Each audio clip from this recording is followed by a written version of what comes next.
In early 1975, a Soviet diplomat named Arkady Shevchenko sat alone in his office on the 38th floor of the United Nations Secretariat building in New York City, staring at a telephone number that had been passed to him through an intermediary. The number belonged to the Central Intelligence Agency.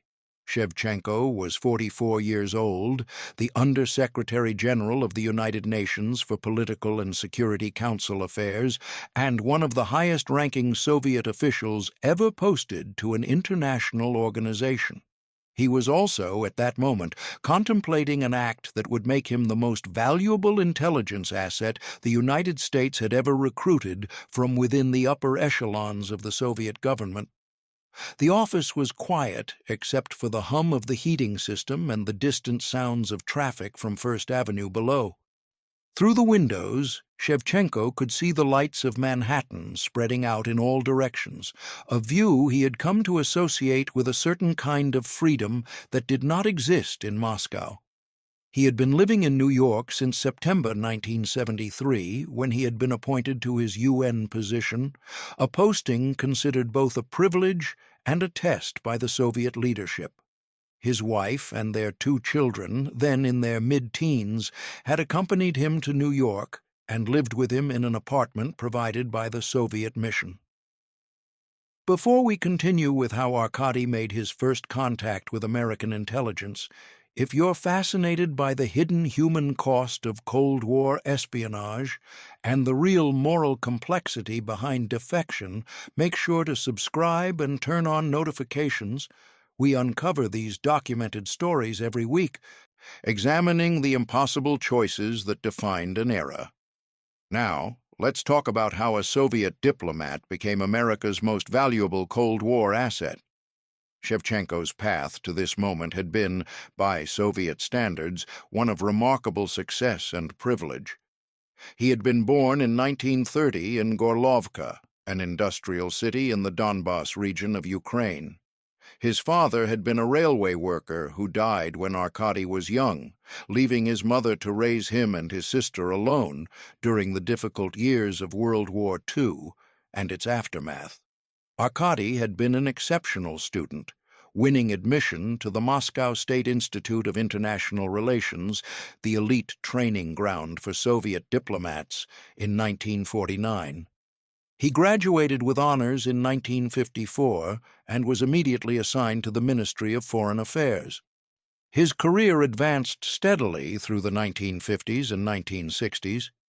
He served in the Soviet mission to the United Nations in New York from 1958 to 1960, then returned to Moscow, where he worked in the ministry's American department, focusing on U.S.-Soviet relations and arms control negotiations.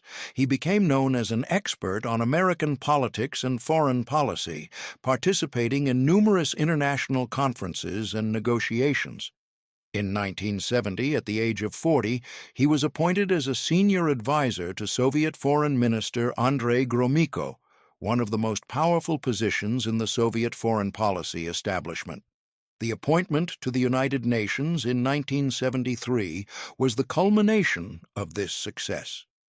As Under-Secretary General, Shevchenko was responsible for providing the UN Secretary General with advice and analysis on political and security matters, including peacekeeping operations, regional conflicts, and relations between the Soviet Union and the United States. He attended high-level meetings, had access to confidential diplomatic communications, and was privy to Soviet strategic thinking on a wide range of international issues. He was also, inevitably given his position, under surveillance by the KGB, which maintained a substantial presence within the Soviet UN mission to monitor personnel and prevent defections. Despite his professional success and material privileges, the comfortable apartment, the ability to travel, access to Western consumer goods, Shevchenko had become increasingly disillusioned with the Soviet system. According to his later testimony to American intelligence officials, this disillusionment had multiple sources. He had witnessed the corruption and hypocrisy of the Soviet elite, the gap between socialist ideals and the reality of authoritarian rule, and the cynicism with which Soviet leaders manipulated ideology for personal and political gain. He had also developed a deep appreciation for Western freedoms during his time in New York, particularly freedom of expression and the openness of American society, which contrasted sharply with the surveillance, censorship, and control he had experienced in the Soviet Union. The immediate catalyst for his decision to contact the CIA, however, was both political and personal. His marriage had become strained. His wife had adapted poorly to life in New York, missed Moscow, and was unhappy with Shevchenko's long working hours and frequent absences. According to Shevchenko's later accounts, she had also become suspicious that he was having an affair, a suspicion that was correct. Shevchenko had begun a relationship with a woman he had met in New York, and this relationship intensified his sense of alienation from his Soviet life and his growing desire to remain in the West. But the decision to contact the CIA was not simply about personal dissatisfaction or romantic entanglement. Shevchenko had concluded that the Soviet system was fundamentally corrupt and oppressive, and that the arms race and Cold War confrontation were being perpetuated by Soviet aggression and deception. The telephone number had been given to him by an American acquaintance, someone who had understood, through carefully calibrated conversations over several months, that Shevchenko might be interested in making contact with American intelligence. The intermediary had said simply that if Shevchenko ever wanted to discuss opportunities for cooperation, he should call this number. Shevchenko made the call in early 1975. According to CIA records that were partially declassified decades later, the phone was answered by a duty officer who listened to Shevchenko's request and, following established protocols, arranged a meeting. The initial meetings took place during spring 1975 at locations in Manhattan. Shevchenko was met by CIA officers who used aliases and whose real names have never been publicly disclosed. According to Shevchenko's later accounts, the meetings were formal and cautious. The CIA officers asked him to explain why he had requested contact and what he was prepared to offer. Shevchenko, speaking in fluent English, outlined his position, his access to information, and his willingness to provide intelligence about Soviet foreign policy, military planning, and internal Kremlin politics. The CIA officers recognized both the extraordinary opportunity and the potential risks. If Shevchenko was genuine, he represented an intelligence windfall, a source with direct access to Soviet decision-making at the highest levels. But there was also the possibility that this was a KGB provocation designed to identify CIA officers, expose American intelligence methods, or feed disinformation. The officers asked detailed questions designed to assess his credibility and to probe for inconsistencies. They asked about his background, his motivations, his family situation, and his understanding of the risks. They asked him to provide specific pieces of information that could be checked against other intelligence sources, details about Soviet positions in ongoing UN negotiations, names of KGB officers operating under diplomatic cover in New York, and information about recent communications he had received from Moscow. Shevchenko agreed. Additional meetings were scheduled. Over the following months, the CIA conducted what intelligence professionals call validation, the process of determining whether a potential source is authentic and trustworthy. Shevchenko provided information that was checked against signals intelligence, information from other human sources, and open-source materials. The information consistently proved accurate and valuable. He provided details about Soviet negotiating positions that allowed American diplomats to anticipate Soviet strategies. He identified KGB officers operating under diplomatic cover, which allowed the FBI to target them for surveillance. He provided insights into Kremlin power struggles and policy debates that helped American analysts understand Soviet decision-making.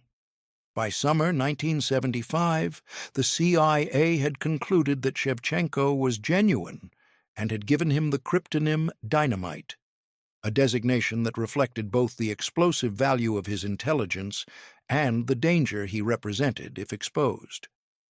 The relationship was formalized with the understanding that Shevchenko would continue in his UN position, would not defect immediately, and would serve as an agent in place, providing intelligence from within the Soviet system. In exchange, and the CIA would pay him for his information, would assist with his personal situation, and would be prepared to facilitate his defection if his position became untenable or if he was in danger of exposure. The operational security arrangements for the relationship were elaborate. Shevchenko could not simply walk into the U.S. mission to the United Nations or meet openly with American officials without arousing KGB suspicion. The KGB maintained surveillance of senior Soviet personnel in New York, and while this surveillance was not as intensive as it would have been in Moscow, it was still substantial enough that regular meetings with Americans would be noticed. The CIA established several methods for Shevchenko to communicate with his handlers. For urgent messages, there was a telephone number he could call that would route through a secure switchboard. For regular information transfers, there were scheduled meetings at safe houses in Manhattan and, occasionally, in other locations when Shevchenko traveled for UN business. The CIA also provided Shevchenko with equipment to photograph documents, a small camera that could be concealed and used to copy sensitive papers in his office or apartment. The meetings followed careful protocols designed to avoid KGB detection. Shevchenko would leave his apartment or office on legitimate errands, take circuitous routes using public transportation, and employ basic counter-surveillance techniques he had been taught. He photographed documents in his office late at night when colleagues had left, using the camera to capture Soviet assessments and diplomatic cables. The intelligence he provided was specific and actionable. Details about Soviet negotiating instructions, information about KGB operations in New York, assessments of which Soviet officials held real power versus which held merely ceremonial titles. For 3 years, from 1975 through early 1978, Arkady Shevchenko lived 2 lives. To his Soviet colleagues, his KGB monitors, his wife, and his children, he was a loyal Soviet diplomat serving his country in an important international position. To the CIA, he was dynamite, one of the most valuable intelligence assets the United States had ever recruited. Among the most valuable intelligence Shevchenko provided during his 3 years as an agent in place was detailed reporting on Soviet positions during the Strategic Arms Limitation talks. He informed his CIA handlers that Soviet negotiators had been instructed to make concessions on certain missile systems while holding firm on others, allowing American negotiators to prioritize their pressure points effectively. He also identified KGB officers operating under diplomatic cover at the Soviet mission, including individuals attempting to recruit American officials and journalists. His character assessments of Soviet officials proved particularly valuable. He correctly predicted which Kremlin figures would rise in influence and which would fall from favor, giving American analysts insight into Soviet decision-making processes that proved accurate over time. He reported on internal Soviet discussions about military capabilities and intentions, including details about strategic planning and weapons development. He provided information about Soviet intelligence operations and recruitment methods. According to declassified CIA assessments, his reporting was consistently rated as highly reliable and was used to brief senior American policymakers, including the President and the Secretary of State. His information helped shape American negotiating strategies, informed U.S. responses to Soviet initiatives, and provided early warning of Soviet actions in various international contexts. But the double life took a psychological toll. Shevchenko later described the constant stress of maintaining his cover, the fear of discovery, and the guilt he felt about betraying colleagues and friends who trusted him. If he was exposed, his family would face severe consequences. Soviet authorities dealt harshly with the families of defectors and traitors, and Shevchenko knew that his children's futures would be destroyed if his collaboration with the CIA became known. His marriage continued to deteriorate. His wife remained unhappy in New York and increasingly suspicious of her husband's activities. She did not know about his work for the CIA, but she knew he was keeping secrets from her. Their arguments became more frequent and more bitter. By late 1977, Shevchenko's situation was becoming increasingly precarious. His appointment at the UN was scheduled to end in 1978, and he would be expected to return to Moscow. The prospect of returning to the Soviet Union terrified him. He would lose his access to Western freedoms, his relationship with his American companion, and his ability to continue working with the CIA. He would also be returning to an environment where the KGB's ability to monitor him would be far more extensive than in New York. If there were any suspicion about his loyalty, the investigation would be intensive and thorough. Shevchenko began discussing with his CIA handlers the possibility of defection. The CIA was divided on the question. Shevchenko's intelligence value would effectively end once he defected. He would no longer have access to Soviet information, and while he could provide extensive debriefing about what he knew, his knowledge would become outdated quickly. However, if he returned to Moscow and was subsequently exposed or recalled under suspicion, the CIA would lose him entirely. There was also a humanitarian concern.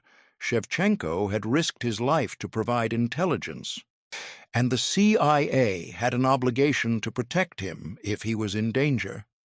In early 1978, Shevchenko informed his handlers that he could not return to Moscow and wanted to defect as soon as possible. He was prepared to leave his wife and children behind, though this decision caused him enormous anguish. The CIA began making arrangements for his defection, which would need to be executed carefully to minimize the risk of his being seized by Soviet security personnel before he could reach safety. The defection occurred in early April 1978. One morning, Shevchenko left his apartment, telling his wife he was going to his office at the UN. Instead, he met a CIA officer at a prearranged location and was driven to a safe house in Virginia. By the time Soviet officials realized he was missing and began searching for him, Shevchenko was already in CIA custody, beginning what would be months of intensive debriefing. The Soviet response was swift and furious. The Soviet mission to the UN issued a statement claiming that Shevchenko had been kidnapped by American intelligence and demanding his immediate return. Soviet media denounced him as a traitor and speculated about what might have motivated his betrayal.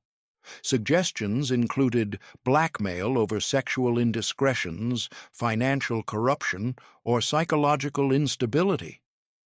The Soviet government moved quickly to limit any damage his defection might cause, recalling diplomats who had worked closely with him and conducting security reviews of all personnel who had been in contact with him. The impact on Shevchenko's family was immediate and devastating. His wife and their 2 children were still in the New York apartment when Soviet officials arrived to inform them of Shevchenko's defection and to arrange their immediate return to Moscow. According to later accounts, his wife was in shock, unable to comprehend what had happened or why her husband had abandoned them. The children were confused and frightened.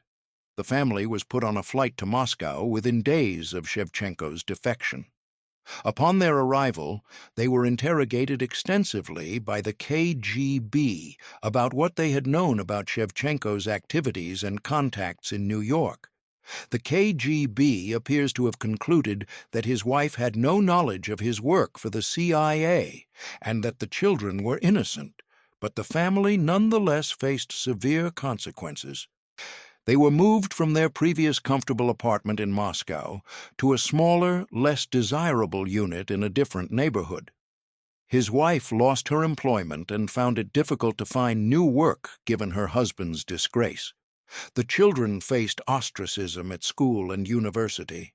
Friends and relatives distanced themselves from the family to avoid being associated with a traitor.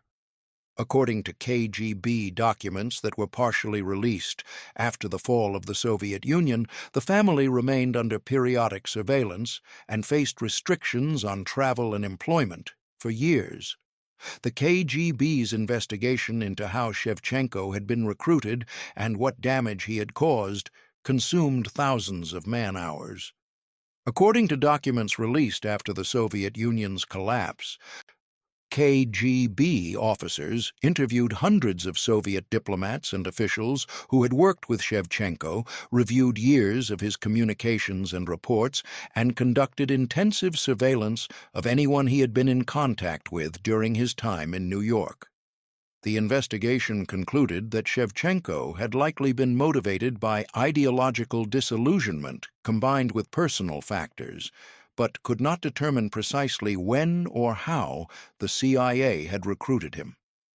Several officials who had been close to Shevchenko faced career consequences, transferred to less prestigious positions or denied promotions because they had failed to detect his betrayal.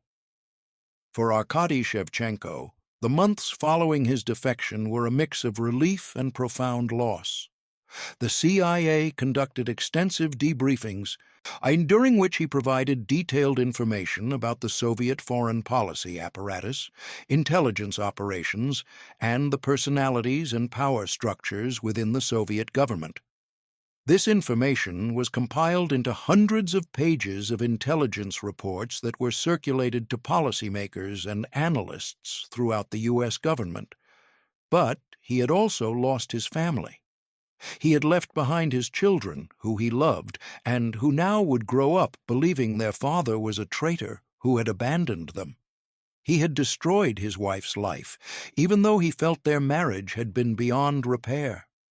He had betrayed colleagues and friends who had trusted him, and while he believed his actions were justified by higher principles, opposition to Soviet tyranny, contribution to peace, defense of freedom, these rationalizations could not fully erase the guilt and grief he felt. The CIA relocated Shevchenko to a secure location and provided him with a new identity and financial support. He began living under protection in a suburb of Washington, D.C., in a house purchased for him by the CIA. He was provided with security personnel for the first several years after his defection, as there was concern that the KGB might attempt to kidnap or assassinate him as punishment for his betrayal and as a warning to other potential defectors. In 1985, 7 years after his defection, Shevchenko published a memoir titled Breaking with Moscow, in which he described his career, his reasons for working with the CIA, and his eventual defection. The book was a bestseller and was translated into multiple languages. In it, Shevchenko portrayed himself as a man who had become disillusioned with Soviet communism and who had chosen to risk everything to oppose a system he believed was evil and dangerous.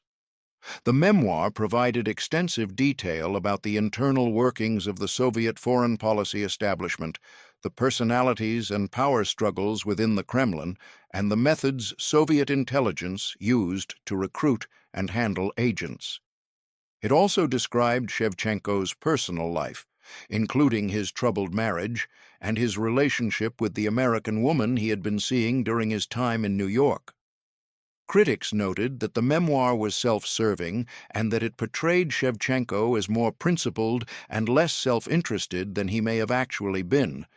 But it nonetheless provided valuable insights into the Soviet system and into the psychological and moral complexities of espionage and defection. The book caused further pain for his family. His wife and children learned details about his affair and about his collaboration with the CIA that they had not known before. In interviews conducted years later, both children described reading the memoir as a traumatic experience that forced them to confront the full extent of their father's betrayal and the reasons he had left them behind. Shevchenko lived in the United States for the rest of his life, maintaining a low profile despite the publicity surrounding his memoir. He consulted occasionally for the U.S. government and for academic institutions on matters related to Soviet politics and foreign policy. He remarried to the American woman he had been involved with in New York, and they lived together in Virginia. But he remained haunted by what he had done and by the cost of his choices. In interviews he gave over the years, he spoke about his children with obvious pain, acknowledging that he had sacrificed their well-being for what he believed was a greater good, but questioning whether that sacrifice had been justified. He attempted to re-establish contact with his children after the fall of the Soviet Union in 1991, when travel and communication between Russia and the United States became easier, but the relationship remained difficult and distant. His daughter eventually agreed to meet with him once in the mid-1990s. According to accounts from people who knew both of them, the meeting was strained and emotional. She told her father that while she understood intellectually why he had made the choices he made, she could not forgive him for abandoning her and her brother. She described the years of shame and difficulty they had endured because of his defection, the isolation and the loss of opportunities. She told him that every day of her childhood and adolescence after his defection had been marked by the knowledge that her father had chosen something else, some principle, some other life, over his own children. While his daughter eventually agreed to limited contact with her father, his son maintained even less. In interviews given to Russian journalists years later, he described growing up as the son of a traitor as an experience that shaped his entire worldview. He had been pressured during his mandatory military service, had difficulty gaining admission to university, and had faced suspicion throughout his career. Unlike his sister, who directed her anger primarily at their father, he expressed resentment toward both the Soviet system that had punished him for his father's choices and toward his father for putting him in that position. He said he had learned not to trust institutions, not to believe in ideologies, and not to make choices based on abstract principles rather than concrete responsibilities to the people who depend on you. Shevchenko had no adequate response to his children's pain. He could explain his political convictions, his opposition to Soviet totalitarianism, his belief that his intelligence work had helped prevent war and promote freedom. But none of those explanations could change the fact that his children had paid a price for his choices and that they had had no agency in that decision. The question of Arkady Shevchenko's legacy is complicated and depends largely on whose perspective is considered. From the perspective of American intelligence and policymakers who benefited from his information, he was a valuable asset who provided intelligence that contributed to understanding Soviet intentions and to shaping effective U.S. policy during a critical period of the Cold War. His defection was also a propaganda victory, demonstrating that even high-ranking Soviet officials could become disillusioned with the communist system and choose to side with the West. From the perspective of the Soviet government and of Russians who remained loyal to the Soviet system, Shevchenko was a traitor who betrayed his country for money and personal advantage, who violated the trust placed in him, and who provided enemies of the Soviet Union with information that could be used against Soviet interests. From the perspective of his family, he was a husband and father who abandoned them to face consequences they did not deserve, who prioritized his own desires and convictions over his responsibilities to his children, and who caused them years of pain and hardship.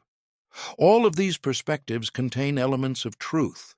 Shevchenko did provide valuable intelligence to the United States. He did betray his country and his colleagues. He did abandon his family. The question of whether his actions were justified depends on judgments about the relative weight to give to competing values: duty to country versus duty to family, political conviction versus personal loyalty, individual conscience versus collective responsibility. What is clear is that Shevchenko's choices had consequences that rippled far beyond the immediate geopolitical context. Intelligence analysis produced from his reporting influenced American policy decisions. Soviet security procedures were changed as a result of his defection. His family's lives were fundamentally altered. Colleagues who had trusted him experienced feelings of betrayal. Soviet citizens who learned about his defection may have had their faith in the system shaken or, conversely, may have had their distrust of the West confirmed. Shevchenko's defection occurred at a crucial moment in Cold War history. The late 1970s saw the beginning of what would become a significant warming in U.S.-Soviet relations, followed by renewed tensions after the Soviet invasion of Afghanistan in 1979. The intelligence Shevchenko provided during his 3 years as an agent in place gave American policymakers a window into Soviet strategic thinking during this transitional period. Whether his intelligence significantly altered the course of events is impossible to determine, but it contributed to American understanding at a time when miscalculation could have had catastrophic consequences. Shevchenko's collaboration with the CIA also reveals the human dimension of intelligence operations that is often obscured by the focus on geopolitics and tradecraft. Intelligence agencies seek to recruit sources who have access to valuable information, and they use various methods: financial incentives, ideological appeals, exploitation of personal vulnerabilities, promises of protection, to convince those sources to betray their countries. But the sources themselves are human beings with families, with emotional needs, with moral frameworks that may or may not align with the rationalization that their betrayal serves a higher good. As previously established, Shevchenko's motivations were both ideological and personal, intertwined in ways that made his choices simultaneously principled and self-interested. The CIA's handling of Shevchenko also raises questions about the responsibilities intelligence agencies have toward the sources they recruit. The CIA benefited enormously from Shevchenko's intelligence and invested considerable resources in protecting him after his defection. But the CIA also encouraged him to remain in place for years, continuing to provide intelligence despite the growing risk of exposure and despite the psychological toll the double life was taking on him. The CIA knew about his family situation and knew that defection would mean abandoning his children, but from the CIA's perspective, these were acceptable costs given the intelligence value he provided.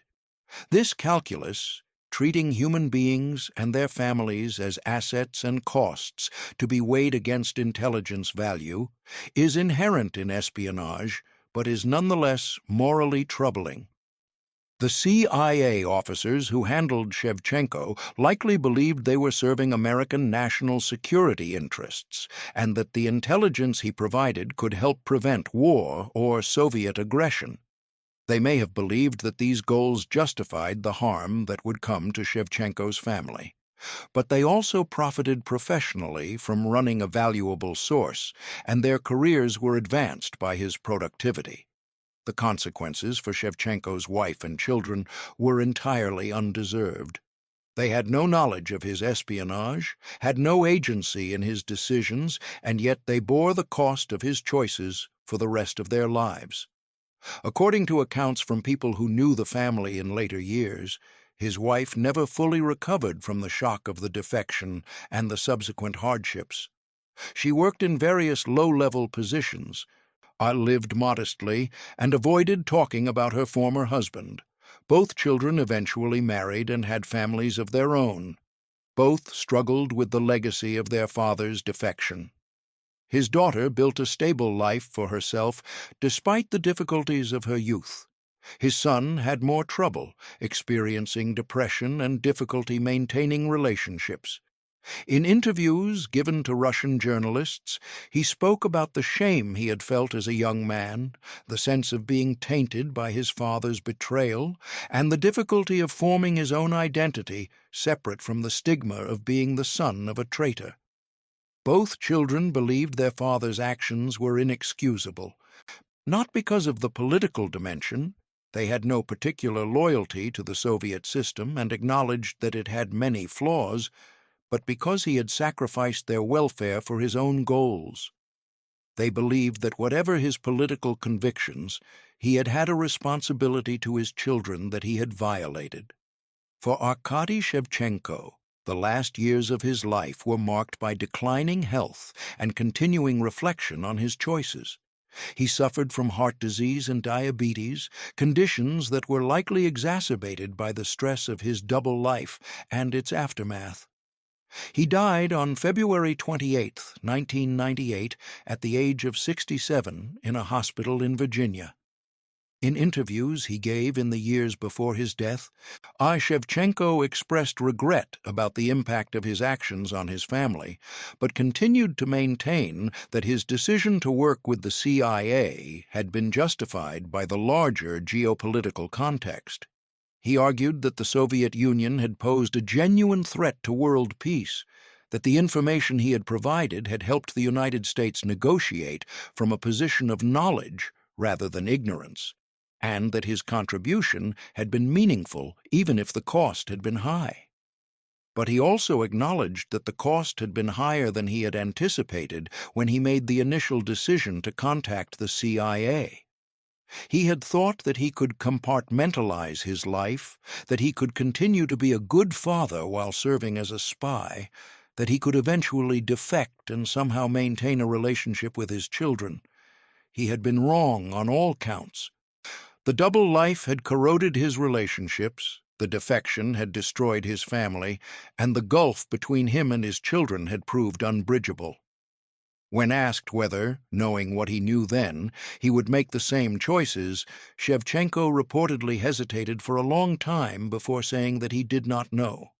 He wanted to believe that his actions had made a difference, that the intelligence he provided had contributed in some small way to ending the Cold War peacefully rather than catastrophically.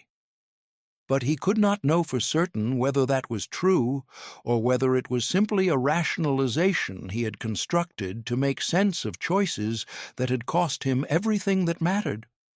The broader significance of the Shevchenko case extends beyond the individual story to illuminate several aspects of Cold War espionage and its human costs. It demonstrates how intelligence agencies identify and exploit vulnerabilities in potential sources. The CIA did not create Shevchenko's disillusionment with the Soviet system or his troubled marriage, but the agency recognized these vulnerabilities and provided him with a way to act on his dissatisfaction in a manner that served American interests. The case illustrates this psychological toll. Shevchenko spent 3 years maintaining a cover while knowing that discovery would mean imprisonment or death, and that defection would mean abandoning his family. The stress of this existence was enormous and had lasting effects on his mental and physical health. The case highlights the collateral damage that espionage causes. Intelligence operations are often discussed in terms of their geopolitical significance or their impact on national security, but they also have human costs that are borne by people who had no choice in the matter. Shevchenko's wife and children were victims of his choices, and their suffering was real and lasting, even though it receives little attention in most accounts of the case. The case raises difficult questions about moral responsibility and competing loyalties. Shevchenko believed he was acting on principle when he decided to work with the CIA, but his principles required him to betray people who trusted him and to abandon people who depended on him. The question of whether this was justified depends on judgments about the relative importance of different moral claims: claims of family versus claims of political conviction, claims of loyalty to country versus claims of loyalty to humanity, or to abstract principles of freedom and justice. These are questions without easy answers. Different people, depending on their values and their perspectives, will weigh these competing claims differently. Some will argue that Shevchenko's contribution to understanding Soviet intentions and potentially preventing conflict justified the personal costs. Others will argue that no political goal justifies abandoning one's children or betraying colleagues and friends who have done nothing to deserve such betrayal. What cannot be disputed is that the costs were real. Two young people grew up without their father, bearing the stigma of being related to a traitor, facing restricted opportunities and social isolation.